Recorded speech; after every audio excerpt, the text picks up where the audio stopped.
టీడీపీలో పెనమలూరు సీటు పంచాయతీపై అధిష్టానం ఫోకస్ పెట్టింది. దీంతో కొత్త పేర్లు తెరమీదకు రావడంతో చర్చ మొదలైంది. దీంతో పాటు లోకల్ నాన్ లోకల్ చర్చ కూడా తీవ్రం కావడంతో అధిష్టానానికి తలనొప్పి తగ్గడం లేదు.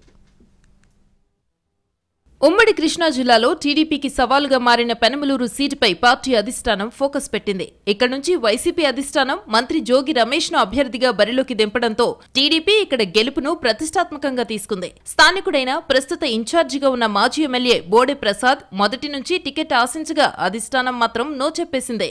దీంతో బోడే స్వతంత్ర అభ్యర్థిగా పోటీ చేస్తానని ప్రకటించారు. ఇక స్థానికుడి కేటగిరీలో తుమ్మల చంద్రశేఖర్ కూడా టికెట్ కోసం చివరి ప్రయత్నాలు ముమ్మరం చేశారు. లోకల్ కేటగిరీలో గొట్టిపాటి రామకృష్ణ కూడా ఈసారి ప్రయత్నాలు గట్టిగానే చేస్తున్నారు. బోడేకు టికెట్ లేదన్న తర్వాత నియోజకవర్గంలో కొత్త ఈక్వేషన్స్ తెరమీదకొచ్చాయి. మాజీ మంత్రులు దేవినేని ఉమా, ఆలపాటి రాజా, దేవినేని చందు పేర్లు తాజాగా తెరమీదకొచ్చాయి. ఉమా ఆశిస్తున్న మైలవరం సీటు ఎమ్మెల్యే వసంతకు దాదాపు ఖరారైంది.